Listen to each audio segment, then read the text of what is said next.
cash walk, through the cash walk. Hey, I'm leaving flaming footprints on the asphalt. Pop your collar, twist your wrist, do the cash walk. I'm dropping dollars while you're wishing on a scratch off. My hollow mama list, she just hit the jackpot. I'm leaving flaming footprints on the asphalt. Pop your collar, twist your wrist, do the cash walk. I'm dropping dollars while you're wishing on a scratch off. My hollow mama list, she just hit the jackpot. I'm leaving flaming footprints on the asphalt. Pop your The Minor Details. We're here again. It's Thursday, 6 p.m. This is episode 16, and we're going to be doing the third Idaho Moscow podcast because people asked for it, and that's what we do. My co-host, Pete Pitts, is live from Florida. I'm in Vegas today. Pete's in Florida. Pete has been on The Walking Dead, season 7 and 8, and he's been in 107 TV shows. Pete, welcome. Thank you, Danny. Thank you, everyone. Thank you, citizens of the world. Welcome to the Minor Details. It's an exciting episode. I'm glad to be here. As Danny said, this is our live broadcast directly from Las Vegas and sunny Florida. Welcome, everyone. I first want to welcome everyone on Instagram, YouTube, Facebook, all of our live viewers and listeners, and everyone who listens later on Spotify and everywhere else you get your podcasts. We're honored to be here. Danny, how are you feeling today? Pete, I'm feeling great today. It's a beautiful day in Vegas. It was 101 today. So we are going to be in the hundreds until November, to the end of October at least. Wow, Danny, it was only about 98 down here in Florida, so not too bad. Not too bad. Yeah. Well, but Florida has more humidity, Pete. It has more humidity.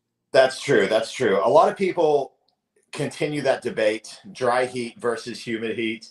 I really love Florida. I really love the tropical environment. I lived in Atlanta for many years. I grew up in Tennessee, so I'm no stranger to humidity. But what do you all think out there? Dry heat, humid heat.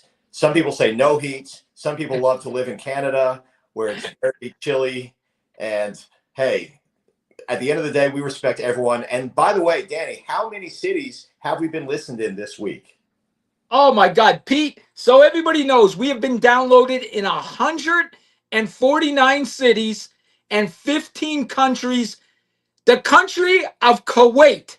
Yes, the Middle East loves Pete and I, and they've been on our live before, and they said they watch us weekly. So welcome, Kuwait from the Middle East is watching Pete and I, the Minor Details. Thank you, Kuwait. Thank you to everyone in the Middle East and around the world. All of our listeners, it's such an honor. Finland, Spain, Canada, Russia, everywhere that you're listening. If you have friends, family, or someone else who might enjoy the show in another city or a country, please share the podcast with them so we can get the word out more. We're trying to find missing people. We're trying to solve cases, and we're trying to unravel the truth because this is your show, world, where everyone has a voice, where every life matters, and where we unravel the truth. Yes, Pete, and listen, there's a couple comments here before we get into the Idaho case. One is, Pete, where can I get that shirt? Everybody wants a picture of Danny Miner on their shirt. And listen, there'll be a new shirt for next week. Pete and I will be on a shirt. So you get to see Pete and I on a shirt. And listen, we got one more comment here, and it says, happy birthday to Pete's mother. It's Pete's mother's birthday, but wait a second. It's also Pete's birthday. He didn't tell us. It's Pete's birthday, so we're going to have to sing happy birthday to Pete. Are y'all ready? Are y'all ready? Come on, people we got to hear you here in Vegas. Happy birthday to you. Happy birthday to you. Happy birthday, dear Pete. Happy birthday to you. Let's go, baby. Happy birthday, Pete. 41? Thank you. Yes, that's right, Danny. That's correct. I made it. I made it another year. I'm alive. I'm blessed. I'm glad to be here. And there's nowhere else I'd rather be spending this special day than with all of you, our listeners, our fans, our viewers, my great friend, Danny Miner, and Angela, and all of our wonderful regulators and moderators. Thank you all for being here. It's going to be a great show today, guys. It's going to be a great show. We're going to go over this Idaho case, and folks, it's crazy. But let's get into the entertainment spotlight first, Pete. Yes, absolutely. Let's dive in with some entertainment. First of all, a couple of rumors, a little bit going on around the water cooler. Of course, this is something that's been pretty much verified. It's been talked about for a long time. The new Sons of Anarchy, which I want to see co-starring with Danny Miner. That's right. Sons of Anarchy. And listen, Pete, I heard something else. Okay. I heard American Pie's coming out with a new one too. American Pie 5. And listen, we already know Stifler's mom may have the hots for Danny Miner. So maybe, could I be in this show? Stifler's mom, get me on this show. I think that's yes. Jennifer can make it happen. And I can definitely see you in that. I want to see you in the new Sons of Anarchy. I want to see you in the new American Pie 5. Now, when I was younger, people told me that I looked like the main character from American Pie, Jason Biggs. And I said, hey, I'll take it. If you think I look like him, cool. You're calling me a movie star. I'll take it. So I was speaking it into existence before I ever had worked on a major movie set. And here we are. And Pete, I just want to tell you, the new style that we're doing here on StreamYard, I can see all the comments on your picture. Do you see that? Yes. They're streaming right on your picture, so yes. It looks really, really good, man. Really good. Way to go, StreamYard, man. They're making the podcasting even easier and better, for sure. Way to go, StreamYard. That's right. Shout out to StreamYard. And also, shout out to all of our prospective sponsors. We are still in talks right now with some different brands, different companies. And when we finalize our sponsorship, it's going to be epic. In the meantime, all of you all who are listening can help us spread awareness for the show by sharing, subscribing, following, and liking on all platforms. We're on TikTok. We're on YouTube. We are on everywhere that you can get social media. We are on there, Danny. Exactly. So, Pete, I want to go into our missing persons and then we'll get into this. Yeah, definitely. Really quick, though, before we jump into the missing people, I do want to bring up a little bit of a weekly highlight about a shooting in Washington, D.C. Okay. And I know the details of it being 2 Jewish people specifically. Yes. And I just want to elaborate on the, I guess, kind of like hatred and the anti-Semitism that's been going on. I don't know if you know this, Danny, but a lot of our listeners probably know. Kanye West recently released a song basically saying Hail Hitler, more or less. Terrible. Absolute terrible. Terrible. So I was actually listening to Sirius XM satellite radio earlier. I like to browse through the station. I listen to comedy. I listen to news sometimes. I listen to music. Well, a Young Jeezy and Kanye West song came on. I was jamming it during Young Jeezy's verse. But as soon as Kanye West came on, I turned the music off. I will not listen to him anymore. I'm sorry. Because anyone that spreads hate they're against me and the energy that I'm putting out into the world. Pete, I agree. And listen, to the people out there, I did a video this morning. 2 Jewish people, 2 young Jewish people who are going to be engaged to be married were murdered in Washington, D.C. in cold blood. And I watched the video of this and I watched hate, Pete, in the comments. People cheering it on, just like when that cop was murdered, Pete. What has happened to our country? What has happened to our young people? Pete, the people in the comments doing this are young women in their 20s. I don't know what happened to these young women in their 20s that want to hate and want people to be murdered and cheering the murder on. If it's Jewish people, if it's cops, if it's not what people they believe in, these young women cheer it on. Look into the fucking mirror, please, for God's sake. And then they're on my comments right now on Instagram. Oh, there's a genocide going on. There's a genocide going on. And they're cheering bullshit on. You guys are brainwashed. Wake the fuck up. It's horrible. So now that Danny said that, yes, America, we need to wake up. And that was actually the prelude. As we are at the approximately 10-minute mark of our show, we always do a minor rant. And that was Danny's prelude rant. So Danny, do you want to go ahead and give everyone your main minor rant of the episode today? I know you have something else to talk about. Here's my main rant before we get into the topic. And it's the same thing, the hate in America. We have a rivalry right now in women's basketball. The WNBA, Angel Reese, Caitlin Clark, okay? There's a rivalry, and any rivalry makes the sport even better to watch. You know, I think of the Larry Bird and Magic Johnson days, right? Julius Erving, Larry Bird. These were great rivalries, and we have a great rivalry in the WNBA. We got two great girls, Angel Reese and Caitlin Clark. Why can't we just enjoy this rivalry, cheer for both of them, cheer for our favorite player without the hate and bringing racism to it? Because it's racist on both sides. Caitlin Clark's getting it, and so is Angel Reese. Folks, these two young ladies don't deserve this. They're athletes. They're great athletes in women's basketball, and we need to both treat them with respect and enjoy the rivalry. I said what I said, Pete. I agree, Dan. A minor rant that I will take your side on completely. I think that a healthy competition is definitely a good thing. And it doesn't always have to be competition. Sometimes it is fun and it's entertaining. And speaking of competition and entertainment, I just wanted to bring up one more thing. We had a recent show of Jelly Rolls up in Michigan, and guess who he brought out? He brought out Eminem came out from the backstage to perform. Oh, that was cool. Yeah, to perform with Jelly Roll. And that's something that sometimes you see rivalries in music, particularly in rap and hip hop. You see the rap battles, you see the beef, but it doesn't always have to be like that. You know, we can definitely find common ground. So I love to see that coming together. And Peter, it made me watch women's basketball. There's a game on tonight. When this is over, I'm going to watch it. I love watching women's basketball now. So let's just enjoy it and get rid of the hate, is what I'm saying. Absolutely. I do want to catch up more. Like I told you in our pre-show, I said, hey, definitely a fan. I'm just not currently caught up. I've been busy doing a lot of things. But speaking of our next subject, we are going to move into our segment that we call the Missing Person Spotlight. This is what Danny and I do every week to try to bring awareness to people who are missing around the world. And every week we bring you 3 new names. You can go to our Facebook page, And they're up from last week. Yes, it is on the Facebook group. You can go to that group, like that group, become a member, and you can see all the new missing people we post, as well as engage with us, leave us comments, give us questions, and tell us future cases you'd like to hear about. So I'm going to jump right into our first missing person of the day. We're talking about Paul Aragon, 34 years old, missing from Colorado. His truck was found in Broomfield, Colorado. His vehicle was found running with his dog inside.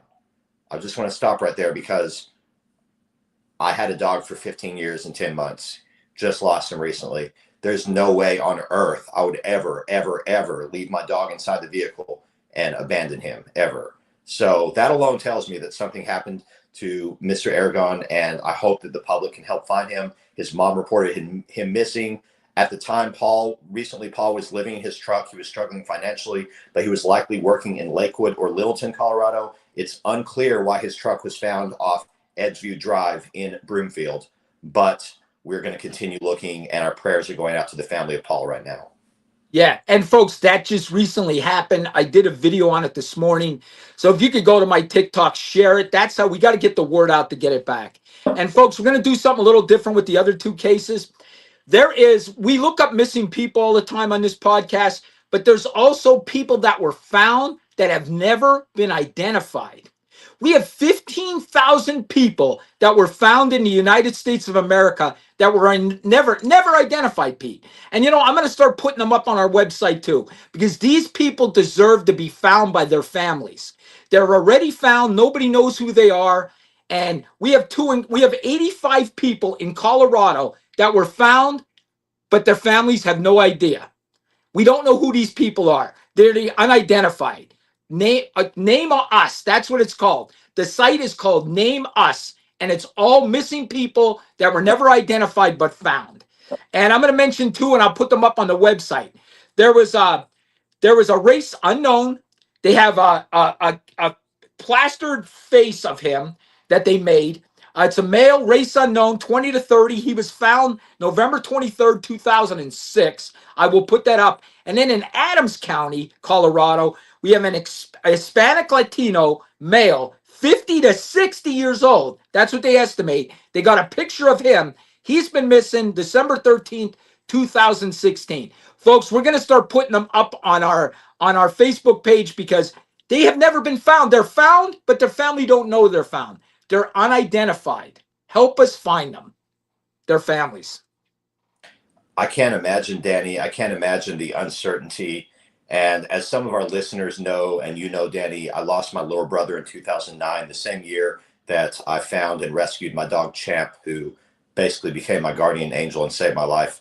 But there are a lot of questions about my little brother's passing that I never have answered. I don't have closure on, but at least I know they found his body. At least I know they found him. So to have these unidentified John Does and Jane Does, as it were, it's such a tragedy. We've all seen these things in the TV shows, in the criminal shows, the cop shows, and they say, man, we found a cadaver, we found a John Doe. And it's just so detrimental. But we hope that through this awareness, we can become part of the solution and help solve these problems. Yep, I agree, Pete. So you guys ready? I'm ready to get into this. We got 45 minutes to get into this Idaho case, and it's crazy, guys. Crazy. This is our third episode, and Pete, I just want you to know that they are our most popular episodes on Spotify, Apple Podcasts. Both our Idaho Moscow Murder podcasts are our most popular. People beg for this episode because there's new evidence that has been out there. Let's get into it, Pete. It's crazy. Danny, let's jump into this episode. This is the Minor Details. Welcome, everyone. Welcome, Nick Blue. Welcome, all of our viewers and listeners. This is a show where we talk about true crime, legal cases, news, entertainment, missing people, and a little bit of paranormal. Today, we're talking about one of the biggest cases in America that's shocking the whole world as more and more developments are happening. As Danny mentioned, this is our third time talking about this. This is the Bryan Kohberger Moscow, Idaho case. And Exactly. there's more, believe it or not, there's more to talk about. We want to take your questions. And really quick, before we talk about the case, I want to shout out to all of our visual watchers out there. I see Angela in the comments says, side note, you guys are looking very handsome today. So shout out to our visual watchers as well as our audio listeners. We appreciate one. Okay, Pete, the biggest thing that's going on right now, we had the Dateline documentary on the Idaho case, right? A Dateline documentary, the guy that wrote the book on it, on this case. And because of that, the defense attorney of Bryan Kohberger, Ann Taylor, said she wants to continue this case even more because she believes the Dateline episode that went on last week has ruined her chance and ruined the jury pool. And she believes it hurts her case, and she now needs more time to prepare for a case because 2.5 years is not enough time for Ann Taylor. She 2.5 years. She needs 3.5 years, Pete. I'm sick of Ann Taylor. I'm sick of her doing this. She's making the family even hurt more. Ann Taylor, how do you sleep at night? How do you sleep at night? That's what I want to know. For those of you all who do not know, Ann Taylor is the defense attorney for Bryan Kohberger. And for those of you who are not aware, Danny really doesn't always like defense attorneys very much. That might be a statement. And I can understand why. Often they are known as sharks. They're known as bottom feeders. They have a pretty bad reputation. And of course, when you're defending someone who the evidence is so insurmountably piled against him right now, I don't know how she does it other than probably a great actor. She's probably a great actress. And Pete, I do pick on attorneys, but think about this. How do you decide to be an attorney? You know what? I think I'll be an attorney because I'm a good liar. I could lie so good, so I think I'll be an attorney. These guys get paid to bend the truth. You realize that. They get paid to bend the truth and get horrible people off. And then fake lawsuits that they do. I just don't know how attorneys go home at night and say, boy, honey, what a great job I did today. It was awesome. Attorneys, I'm sorry. I'll always feel that way about you. I don't know how you do your job. I don't. I guess it's this, Pete. Money will make you do anything. Give me the money. I'll fake you have a back injury. I'll fake you have a foot injury. I'll fake everything because that's who I am, an attorney. And that's what I do. Hey, what did Jamie Foxx say in the movie Jerry Maguire? He said, show me the money. And that's what the attorneys are saying here. They're saying, show me. Yes. I think that there are several different occupations: attorney, politician. There are certain jobs that you have to be a good actor. You have to have a good stage presence. You have to be a good entertainer. And let's be honest, a lot of it comes down to lying sometimes. Sometimes it's an intentional lie, but think about all of us in our real lives. When Danny and I come on this podcast, we get ready. We're in podcast mode. We're in the crime solver mode and the dream solver mode, the dream chaser mode. We're out here doing our thing, and we put our version of ourselves forward. Now, we're telling the truth on this show. We're telling our honest opinions and interpreting the evidence. But at the same time, we're not being the same reflection of ourselves that we could be. Danny, I want you to think back to a time when you were a law enforcement officer. Do you think you ever had to occasionally put on an act or put on a show like these lawyers do sometimes when you're a Well, cop? I'll tell you this, Pete. One thing I want to tell people out there, and we're going to get back into this case, I promise, but attorneys do not hate cops like everybody thinks. Okay, we're not enemies. Okay, especially because you see the same attorneys every week. You're in court with the same attorneys every week, so you actually become friends with them. So there really isn't this rivalry between cops and attorneys. People think that. Like they think attorneys hate the cops, but honestly, they're friends with the cops. Most attorneys and defense attorneys that I dealt with were actually friends of mine too. They just did their job how they had to do their job. But a lot of people don't realize that. They think attorneys hate cops, okay? But they don't. It's a fact. They're just doing their job. I'm just doing my job. I never had a problem with a defense attorney. Wow, that's interesting, Danny. And as you were a law enforcement officer, did you see yourself part of the legal process as a whole and see your lawyers as just another component of that process? Or did you see them as competition or as obstructing you in any way? How did you view them? Was it a more collaborative or was it more in a different framework? Here's the thing, Pete. I knew that they respected me because I'm very quick on my feet.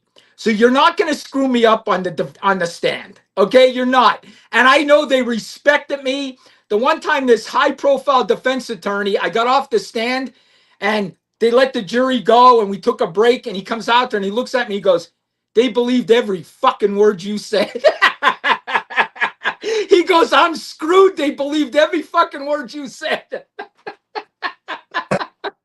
So honestly, there was fun between us and the attorneys. Like there isn't hate like people think there is. That's the only thing I want to say. There isn't that hate that people think there is.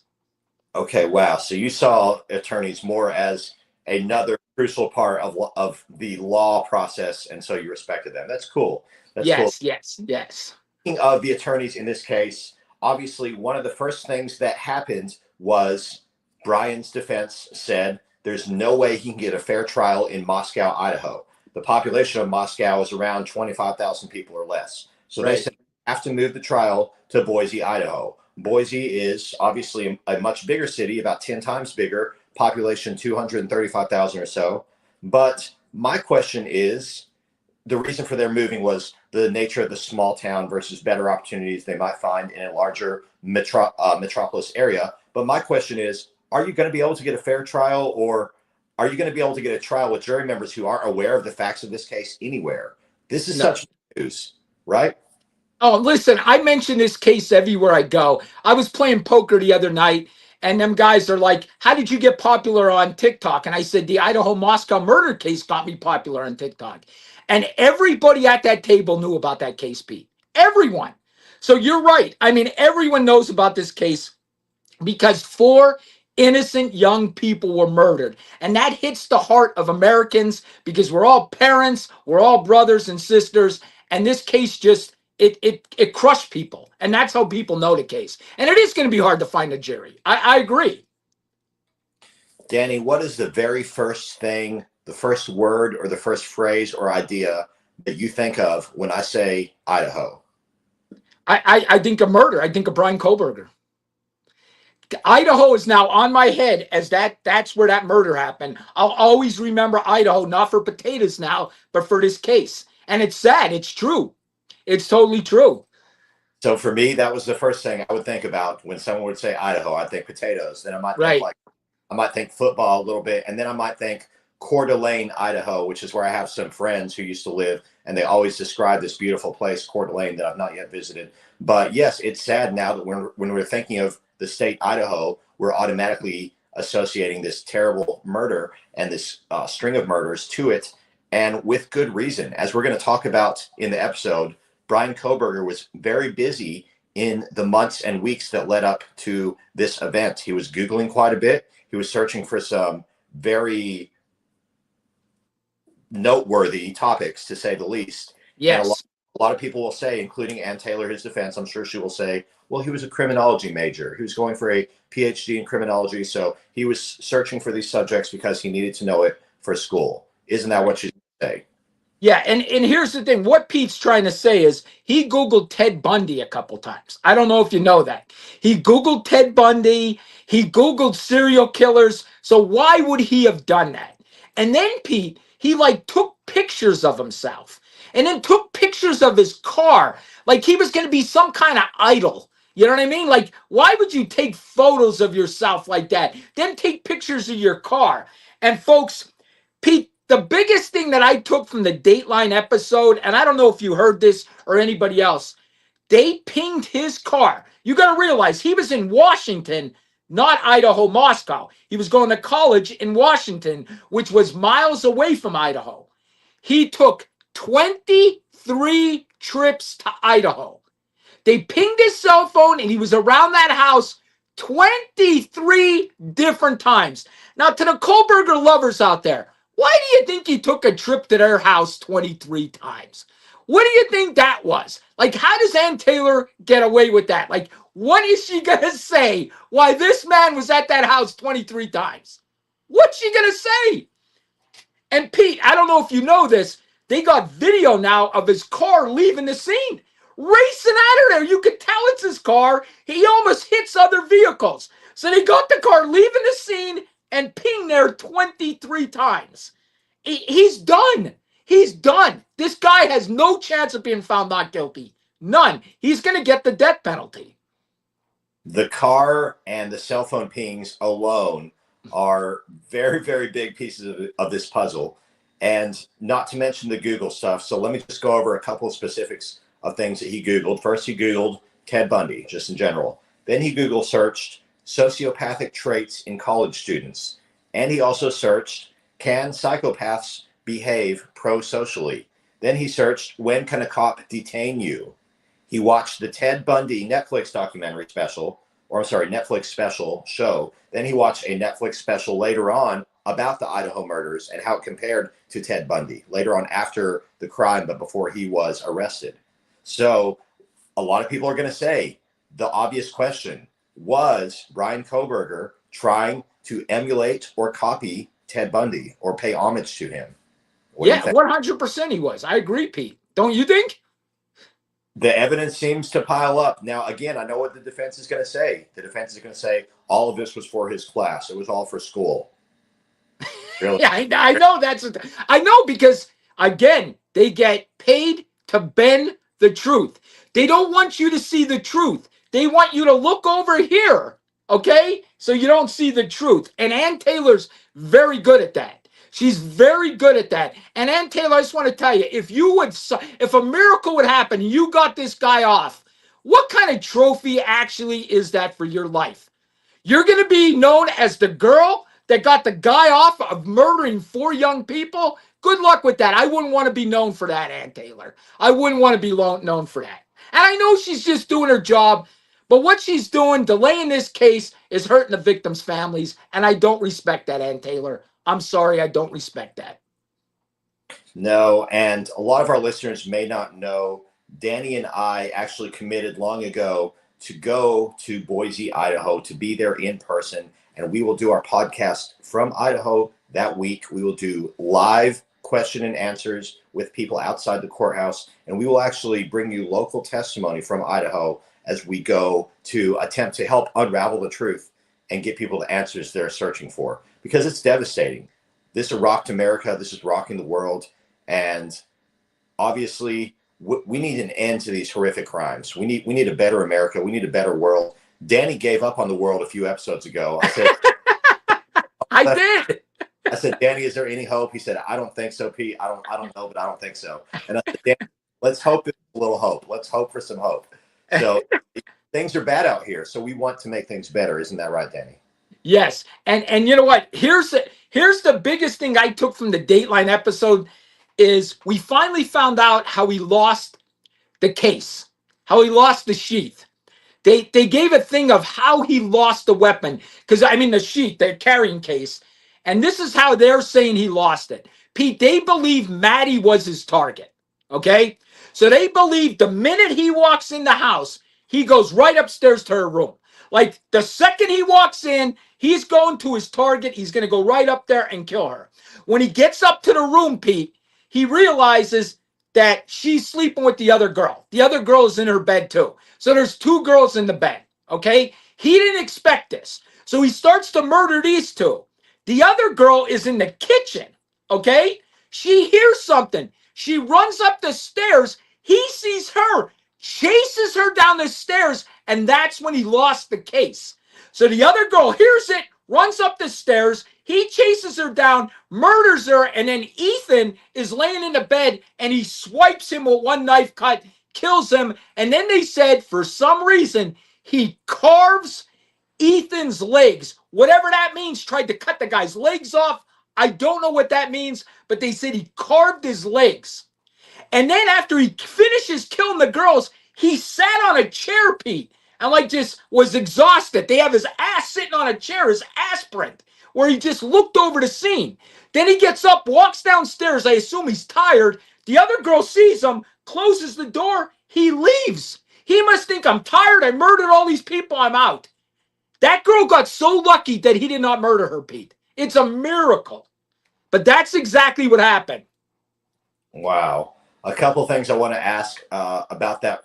First of all, Danny, can you elaborate the facts about the sheath? Some people don't know about the sheath. This is a knife sheath, and the knife sheath was, according to records, purchased on Amazon, if I'm not mistaken. Is that correct, Danny? Yes. Here's the thing. This is confirmed. The knife was purchased on Amazon. He purchased the K-Bar knife. He purchased it, guys. They have proof he purchased it.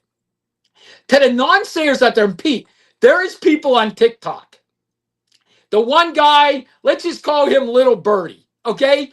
This guy's making a living pretending that Koberger's not guilty. And these people, these conspiracy people are flocking to him because these young generation, they just believe everything's a conspiracy. Everything's a conspiracy. Everybody's lying, and he tends to these people, and it makes me sick because he's only hurting the family by doing that. He's a fake TikToker that's talking about this case fakely. He really is. That's a shame.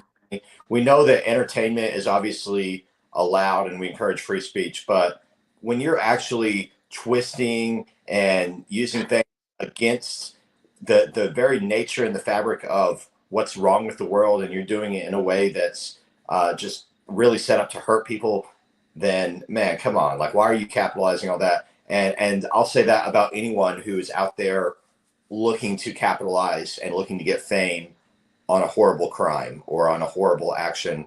I mean, look at the actions of Brian Koberger. Look at the selfies. Look at the pictures he took in a hoodie, the picture he took in the bathroom with his thumbs up. There's a lot of talk, Danny, and we'll get into it in just a second. I do want to mention one or two of these comments, but there's a lot of talk about him being autistic. And is that going to come up in the trial? And is he really autistic, or are they just saying that? So do you want to elaborate on that? And I do want to mention one comment real quick, Danny, before you elaborate that. Danny, give a quick shout out to Donna Joy, Cougarlicious podcast you were on. So let's listen. That's right. Shout out to Donna Joy. I told Donna to listen today. I was on the Cougarlicious podcast, and basically, the Cougars think I'm hot, Pete. I was on there twice already. I love it. I love it. And you know So what? shout out to that podcast. Yes, you deserve to be on there. So I want to check out that most recent episode. I saw your first episode on there. It was amazing. And yes, thank you, Danny. Thank you for being there. And shout out to Donna Joy. Shout out to everyone who's podcasting, because a lot of people don't know this is a lot of work. A lot goes into it with Danny and I and everyone who helps us, Angela, the whole team, everyone who is not only commenting, engaging, moderating, but also everyone who is actually just tuning in on a regular basis. So thank you all. We're here for you. I agree, Pete. And we don't shout out to our followers like Angela and the other people that support us every single day. Without them, we wouldn't be nothing. They get the word out more than we get the word out. So, yeah, I definitely appreciate it. But on that note, being autistic has nothing to do with him having a mental illness. I totally agree. I totally agree. This would not, him being autistic is not going to make him murder 4 college kids. You know what I mean? I mean, how many people? I don't know. My daughter's autistic. I could be autistic. I don't know. We all could be on a spectrum of it. I have ADHD. It's not going to mean I'm going to go out and murder somebody. You know what I mean? It's different spectrums. But Yes. Ann Taylor's wants to bend the truth. That's what I'm telling you guys. That's her job. That's her job. Yes. Thank you, Angela, for that comment. Thank you, everyone, for tuning in and for commenting and engaging with us. I agree 100%. Those two are different factors, being autistic and, of course, the horrible crimes committed. But people are going to try to tie it together. Now, there was something that Brian's legal team mentioned in the proceedings. They said they do not want him, they requested, they do not want him referred to as psychopath or sociopath. And they said the two terms were inflammatory in nature and could lead to basically a bad twisting or outcome of the jury's final consensus. I agree with that. I don't think you can call him that. See, what the thing is, that's the same thing, Pete, of like, he can't be seen in handcuffs. He can't be seen in prison gear, in prison clothing, because people psychologically see you in handcuffs, see you in prison clothes, and believe you're guilty just by seeing that. So the jury will not be able to see him. So if you're calling him a psychopath, people will believe it. People believe it. It's all psychological. So I agree with the judge on that. I agree that should not be said in the trial. I agree with it. Well, and in your legal knowledge, how much of his pre-crime activity prior to the events do you think should be allowed in this trial? Because there's a lot of discussion about his car being pinged, about his Google searches, and also, did you, of course, you know the news, Danny, but did you listeners know that he actually went to a pool party shortly before these murders took place, and he made multiple women uncomfortable, including a married woman who had to get her husband to intervene.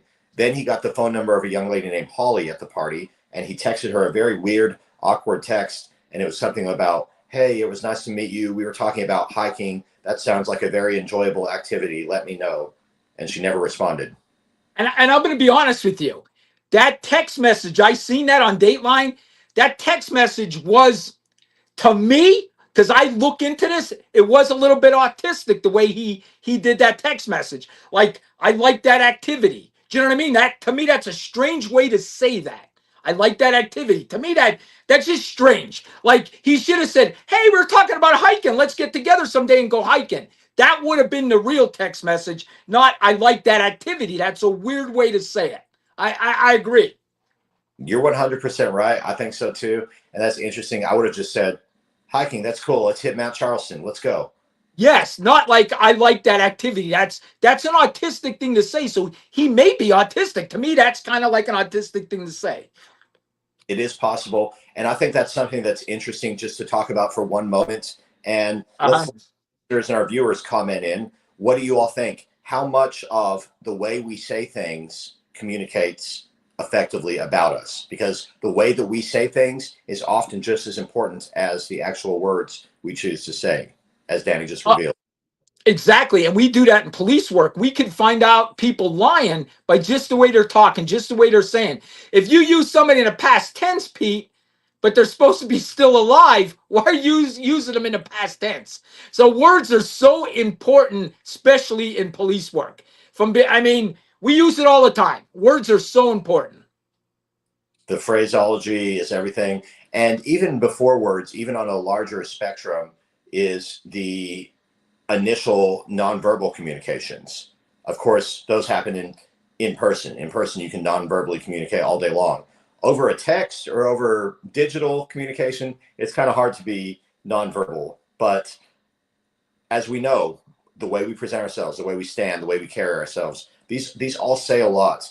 And I do agree with what Angela was saying in the comments. She was saying that this could have been prevented if he had gotten some care, if he had gotten mental health therapy, then he maybe could have been healed and never would have done this. And that's sad to say, but that's one of the big things that we talk about here on the Minor Details all the time. We talk about the mental health problems in the world, and how if we could help heal these issues, we could help prevent these things from happening.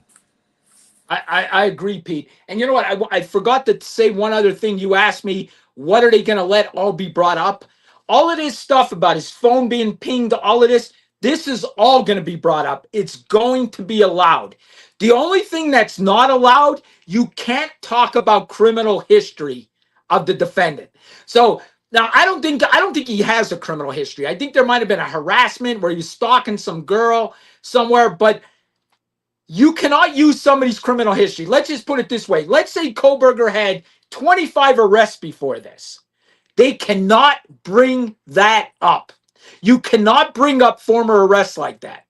You're not allowed to talk about his criminal history because people look at that criminal history and believe he's guilty of this crime. You can only talk about this crime. That's how that justice system works. I see.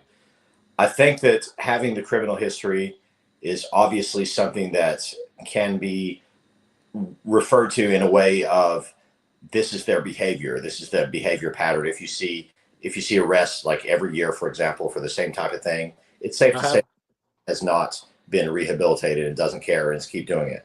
Remember, we talked about, I believe it was Noah not long ago from Ireland, who his backpack was found by a guy in Ireland who had 200 previous arrests. Yes. And my question is, I think, Danny, you made an interesting statement. You said, well, it's good to know that America isn't the only country where you can be arrested 200 times and still be out on the street. But I hear what you're saying. You know, bringing it up in the trial is one thing, but at the same time, these people with so much of a history, it's notable. It needs to be discussed, and we need to be aware of these things because, hey, man, at what point is enough enough? Exactly. And here's the thing. My sister was just on a jury and she convicted the guy of molesting a child. You know, she was on a major case. And afterwards, the prosecutor and the cops came up to the jury and said, thank God you did this. And they said, this guy's been convicted of this 20 different times. He's been arrested 10 years ago for this, 20 years ago for this. But they're not allowed to tell you that. You're not allowed to bring up somebody's criminal history, because you're going to think they're guilty because they were guilty of that. They're guilty of this. So the jury's not allowed to hear that. So I think what I'm understanding from you, Danny, is that the power of presumption is very huge. When you presume something and you have a presupposed assumption about someone, then your mind is kind of like, what, 70% made up about them already? Yes. That's a shame. It's a shame. I do want to talk about, and Danny, maybe you can bring a little more light to this since you're probably more familiar with it. I do want to talk about how investigative genetic genealogy, IgG, is being conducted by the experts paid on both sides of the case, both the prosecution and the defense. So we talked about this a little bit in our first time that we did the first Brian Koberger Idaho podcast. And you know I hate this, right, Pete? I know you hate it, Danny, but you explain it so well. And as a former detective, you had to use this investigative genetic genealogy. You had to use you had to use crime scene tools. You had to use the facts and the forensic knowledge that us laypersons we are fascinated by, but we don't understand it like you do. All right, so give me the question again, and I'll get it. So I was just wondering if you can tell our listeners just a little bit, in a broad sense, how is investigative genetic genealogy being conducted by experts on either side or both sides? Because I've heard that are paying genealogy experts to plead their case. Right. And here's the thing. I hate this. I hate this so much because think about this, guys. Would a defense attorney pay somebody that's not going to say what he wants? Of course not. He's going to pay this expert. And if this expert comes back and says, this is perfect evidence, there's nothing we can do about it, do you think that guy's going to testify? Absolutely not. And he's not going to get paid. So if I'm an expert, I'm going to say whatever the defense attorney wants because they're going to pay me $10,000 to say it. I don't think these experts should get paid. That's my feeling. Because if you're paying me, I'm going to say whatever you want me to pay. Oh, I swear on a Bible. Oh, yeah, okay. I'm an expert. You're not an expert, so you got to believe what I say. These experts are bullshit on both sides. I said what I said. They're getting paid. I don't listen to experts at all. I tune them out. They're getting paid. It's my feeling. It's very interesting, and I think that you're probably onto something, Danny. I wonder how many of these experts have ever come on and still collected a paycheck and given the opposite testimony that that department wanted. I probably think it's probably never, but it's very interesting because it's like, as an expert, aren't you just supposed to give clear and unbiased interpretation of the facts? Exactly. And you know what they'll do? Like, look at it this way, Pete. I could probably be an expert on like car accidents, stuff like that. Like a defense attorney could probably bring me in, have me, the judge clarify me as an expert, and I could testify as an expert. Okay.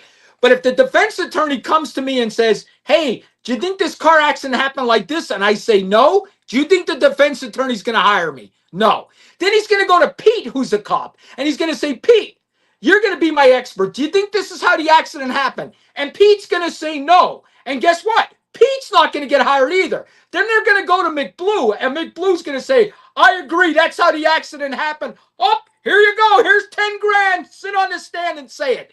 It's the most corrupt thing in our court system is these fucking experts. I said what I said. Well, Danny, now that I know you can do this, why don't you sign up and be a trial surfer and be a paid expert and go get us a little more awareness for the minor details? Listen, Pete, honest to God, I could be an expert. Like a defense attorney could definitely get me. And what they do is they'll put me on in front of the judge. They'll tell my experience, and then the judge will decide if I'm an expert and I could testify to it. Well, all I got to say is ask them, please keep you free on Thursdays because you have a big. That's the only thing to say about that. I love it. So, all right, Danny could be an expert. I could be an expert about some things. So, in other words, it sounds like, Danny, you are discounting the investigative genetic genealogy testimony of these so-called experts because you're saying that, hey, they're just getting cash to say what the defense and the prosecution wants. Exactly. Guess what's going to happen? It happens in every case. The expert for the prosecution is going to say he's guilty, and the expert for the defense attorney is going to say he's not guilty. So to me, that cancels both of them out, and just listen to the rest of the evidence, because there is enough evidence to convict Brian Kohlberger 55 different times. Brian Kohlberger has zero chance, and I'm going to tell you, he's going to end up pleading guilty. And I know people are going to look at me with two heads, but his defense attorney, her job is to protect him. And how she has to protect him is from that death penalty. And that's what she's doing right now. That's why she's asking for a continuance, because she's going to say the evidence is overwhelming and you need to plead guilty. I'm telling you, that's what's going to happen. He's going to plead guilty, and you're all going to say, Danny's the smartest man in the world. That's what you're going to say. Danny Miner for president. Let's go, baby. I love it. Oh, guess what? Donna Joy just shouted out to us on Instagram.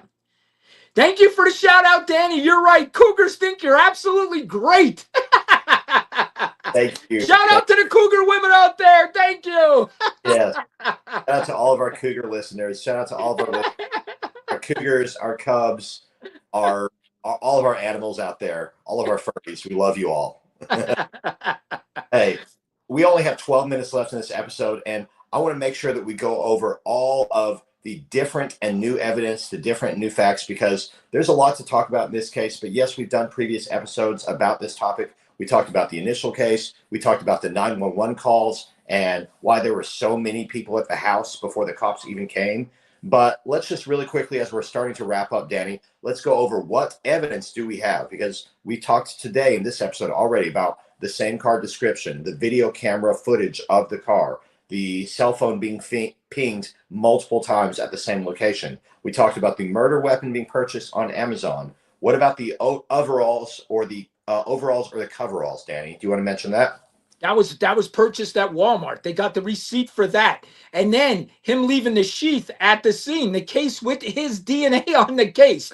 And Pete, I mean, now that we know everything, okay, we know that they pinged his phone 23 times. Like, how do you explain that as a defense attorney? These four girls, I mean, these four kids were murdered, and your client's vehicle was pinged at their house 23 times. How do you explain that? How do you look at a jury and say this was coincidence? Okay? How do you do it? That's why I'm saying, Pete, she's gonna plead him guilty. I'm telling you, they're gonna take the death penalty off this table, and she's gonna plead him guilty. I think I believe it. the only way that they can even say coincidence, I mean, obviously that sounds bad. That sounds really bad.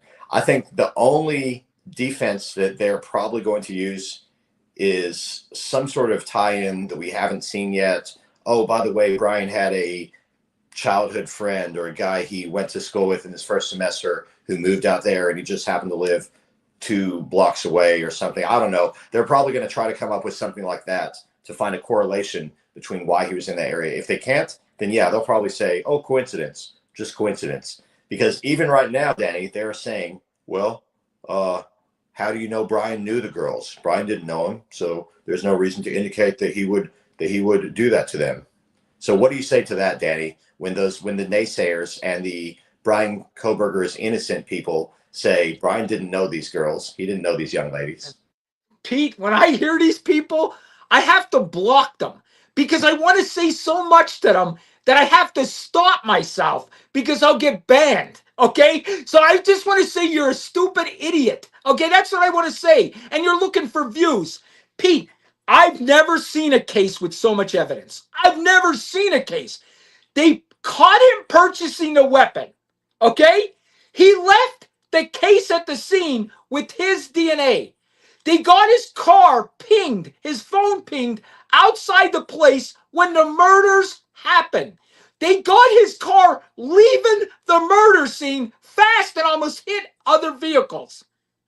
They caught him purchasing overhauls for the murder that day. They caught him purchasing the knife off of Amazon. What else do you need? I'm telling you, our younger generation, to the prosecuting attorneys, do not put anybody under 30 on that jury. Anybody under 30 has a mental illness anymore. Do not put them on that jury. I'm sorry, I said what I said. They're all conspiracy theorists. Every person in their 20s. Let them off the jury. You're probably right. Now, one thing that we can say that we do know is that Brian Koberger did follow all 3 victims on social media who all went to the University of Idaho. All 3 of the female victims, sorry, the 3 females. He followed all 3 of them on social media. So let's talk about that for just 1 second. What are the chances that that was random or that he didn't actually know them? Now, I know you and me, Danny, we follow people on social media that we are engaged with, that we like, that we respect. Some people follow us, like, for example, Sylvester Stallone, Rocky, Rambo. He follows you, Danny. He must Right. must like you. So when we follow someone, we follow them because we're like, hey, I know who you are. I recognize, I acknowledge you. So I'm clicking follow. So what are the chances, Danny and viewers, this is an open question to everyone, what are the chances that he followed just one, let alone all 3 of the female victims? And we know he has a history with females and a history with being accused of making them uncomfortable. Pete, he did this because they were good-looking girls. He has a problem with good-looking girls, and that's why he's following them. Okay? It's creepy that he followed them. I'm not going to follow some girl I don't know because she's hot. That's creepy. Okay? But that's what he's doing. And he had pictures of all girls in in bikinis on his phone. Did you know that? His phone was filled with girls that he was taking pictures of in their bikinis. This guy has every signs of a serial killer, and that's exactly what he would have been. I said what I said, he would have been a serial killer. Another indication of that, Danny, and I hate to bring it up, but we're talking about the minor details, and it's true. They found a lot of very disturbing material on his computer, searches that he had been doing, and not only just females in general, just women or girls, but kind of disturbing content. Let's just put it that way. Let me frame it that way. Disturbing pornographic content. And again, these are just more signs. All of these signs together, any one of these signs could be explained in some way or another, but all of these signs together, particularly his internet actions right after the murders took place. To me, all of these paint a very clear picture of who this man is and what he did, and that he knew what he did was something that he was proud of. And I don't know if you know this, it took, Pete, I followed this from the beginning. It took like a month or two to arrest this guy till they got evidence. Like, I didn't think they had any suspect. They have evidence that he did watch one of the documentaries on the case. He did watch the news article about himself, not Yeah. about him, but about the case. Yes. So they have that too. They even knew what he watched on TV. And this is just what we know. This is the evidence, just what we know. You got to remember, there's a gag order, Pete. So this is just what we know. There's probably even more evidence to convict this guy. I'm telling you, and guys, this is what I'm telling you. When I tell you he's going to plead guilty, let me explain myself, okay? Her job as a defense attorney is to protect her client.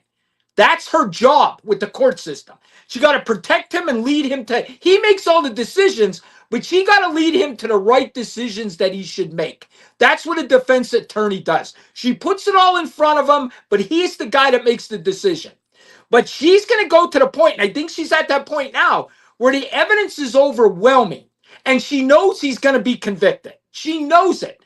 So now she's got to do is get him off death row. She got to get that death penalty away. So she'll go to the prosecutors and say, get rid of the death penalty. We'll plead guilty to life in prison. And I believe that's what's going to happen. I do.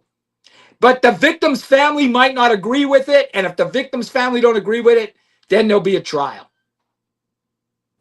Well, I think that you very adequately explained and concisely explained how it's probably going to happen. As far as the timeline, the actual event took place, the actual murders took place November 13th, 2020. And then Brian Kohberger and his father were pulled over driving to the family home in Pennsylvania. They were pulled over on December 15th. And then later, 15 days later, on December 30th of 2022, that's when Brian Kohberger was finally arrested in Pennsylvania. FBI identified him by linking DNA from the crime scene to a public genealogy database. So what you said earlier was very exact. You said, how long was it after the crime took place that Brian was arrested? Well, think about it. We talked about the Menendez brothers in one of our previous episodes. Think about what goes on in a criminal's mind in the weeks or the months after the crime takes place if they're not caught. I mean, it's got to be just some insane thoughts going around there. Like, I did it. I don't know. I mean, I don't know if Brian was proud, but his selfie made him seem like he was proud. And Pete, you know what? I just want to say, I know we only have 3 minutes, but this is important. The thing about Kohberger is, you know, I think this all excited him. Honestly, like the chase, like the police coming after him not being caught. I think he was excited by it. And let me tell you why it took the police so long to do this. Because most people are murdered by people they know. It's not somebody hiding in the bushes. But this case, it was. This case, it was a stranger. But 90% of the time, you know who murdered you. You know it. Okay, it's usually a relative, a friend. You know the person that murdered you.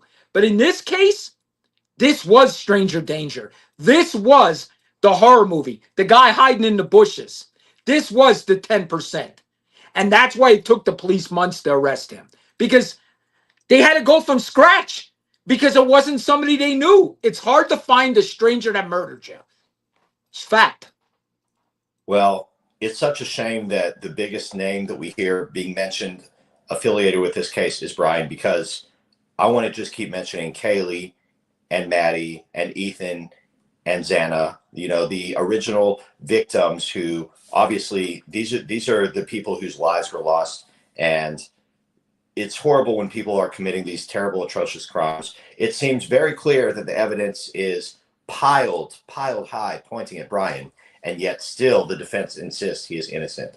So what will happen? We're going to find out as Danny and I are reporting live from Idaho in the future. This is going to wrap us up for episode 16 of the Minor Details. So we want to thank everyone for tuning in live, Instagram, Facebook, YouTube. Thank you everyone for listening later on Spotify, Apple Podcasts, iHeartRadio, and everyone else. Please leave us a review, subscribe, follow, and like on all platforms. Danny, do you want to say a few farewell words? Yep, I'll send this out here. And like Pete said, Our goal is to take this podcast on the road. We will be in Idaho, Moscow. That'll be our first stop, or Boise, Idaho, where the trial is going to be. But we are going to do this for other cases too. When big cases happen, Pete and I are going to fly out to the scene. That's the future of this podcast. I want to thank you all because we are going to make this podcast #1, and it's going to be with your help. We'll see you next week. DM me whatever podcast you want to see, and we'll put it on. Thanks, Pete. Have a good night. All right, guys.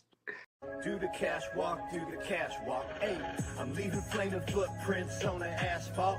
Pop your collar, twist your wrist, do the cash walk. I'm dropping dollars while you're wishing on a scratch off. My hollow mama list, she just hit the jackpot. I'm leaving flaming footprints on the asphalt. Pop your collar, twist your wrist, do the cash walk. I'm dropping dollars while you're wishing on a scratch off.